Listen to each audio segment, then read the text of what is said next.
warm wishes to all of you from the Promise Foundation and from the Jiva program, which is one of the most popular programs from the Promise Foundation. I hope you have found useful and helpful all the posts and the presentations that we have prepared for you over these last few months.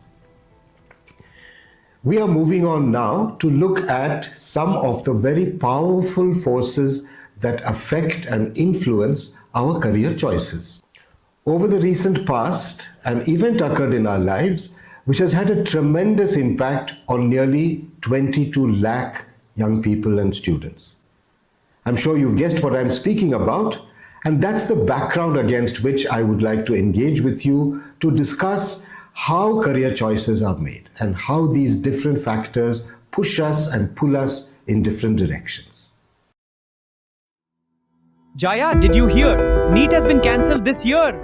It's everywhere on the news. I can't imagine how students must be feeling. Some of our friends are preparing for NEET too. I've been preparing for NEET for 3 years. My whole family wanted me to become a doctor because I was good at science. And now... There'll be new dates, of course. But preparing all over again? This isn't NEET anymore, it's completely untidy. I joined one of the biggest coaching centers just for this exam. Let's start with a really fundamental question. Does the National Eligibility Cum Entrance Test, the NEET, does it actually test aptitudes for becoming a medical doctor? A very basic question, isn't it? Not really. NEET primarily measures academic endurance, memory retrieval, speed of performance under pressure. Of course, it does test hard work and foundational science knowledge. But many educators and medical experts argue that it misses the very qualities that medicine actually requires. The gap between what NEET tests and what medicine actually demands is striking. Let's look at a few of these inconsistencies. Let's start with memory and speed versus clinical reasoning and critical thinking. On your screen, you can see a table, and let me quickly take you through some of these dramatic differences. The NEET expectation is for rapid recall and memory, where success depends on answering a large number of questions under really intense pressure. That's what NEET is about. And on the other hand, when you look at medicine and the practice of medicine, medicine demands critical thinking, the ability to make diagnosis, and decision-making, very importantly, decision-making under uncertain situations where patients rarely present themselves in textbook conditions. Staying on the theme of memory and speed versus clinical reasoning, now just imagine, in a NEET exam, if students were to think critically to derive a concept and answer the test, they would obviously run out of time. Now, an exam meant to select future doctors, what should it reward? Should it reward thinking and analysis, or should it reward panic-driven speed? That's why comes the question, is the NEET, the test, is it neat or actually untidy? Let's move on to the topic of the weightage given by the NEET examination on the different subjects that students study. And as you can see again on your screen, the weightage given to physics and chemistry is dramatically high in the NEET exam. The NEET expectation is that it places a heavy emphasis on solving complex physics and chemistry problems quickly and accurately and under severe time pressure. But what's the reality? What does a doctor really need? Much of this knowledge of high-level physics and chemistry is limited in its relevance to clinical practice. What does clinical practice need? Diagnostic ability, medical reasoning, and most importantly, understanding human biology. Now just imagine a student who's writing the NEET, but who is weak at rapid-fire physics and chemistry calculations, may not do very well in the NEET ranking, but he or she is very likely to become an outstanding clinician, exceptional with diagnostic ability and empathy. But the NEET may never discover that student.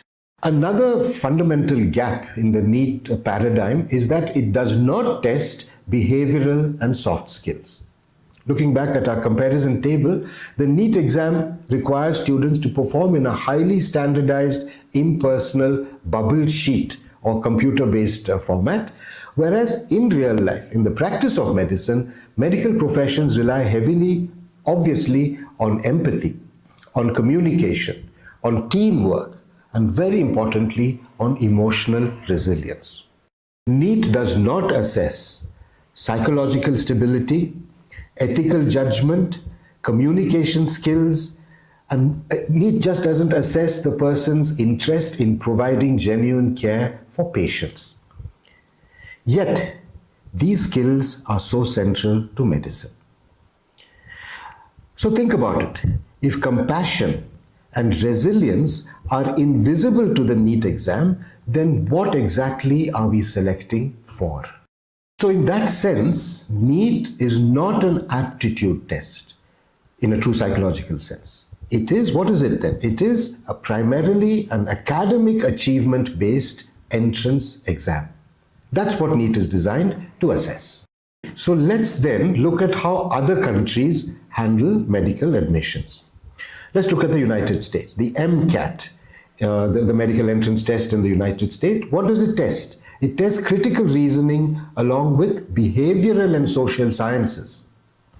Looking at England and Australia, the UCAT, this test focuses on decision-making, situational judgment, reasoning skills, rather than heavy curriculum-based scientific testing.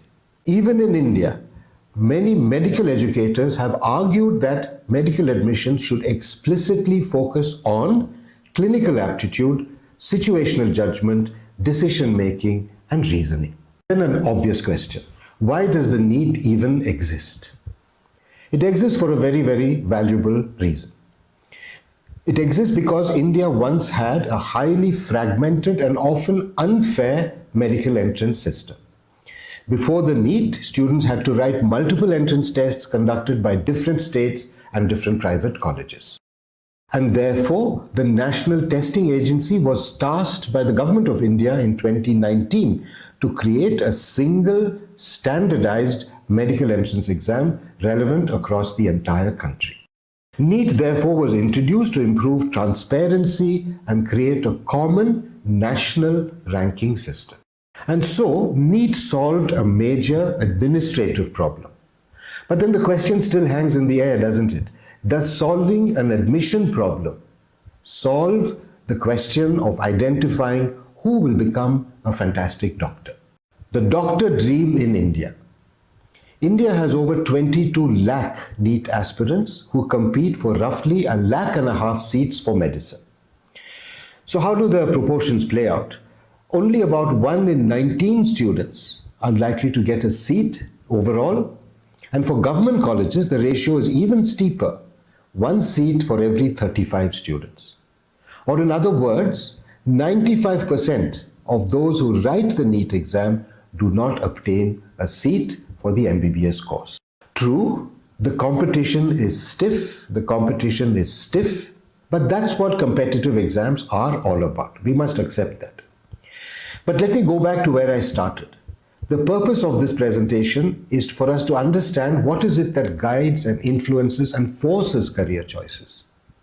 Therefore, this great pressure on entrance into medical college raises another, even more fundamental question.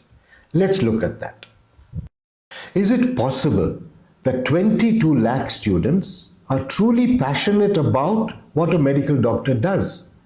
And what is that? Serving the sick, alleviating pain, managing suffering, preventing disease, making life and death decisions, and in fact dealing with death on a day-to-day basis?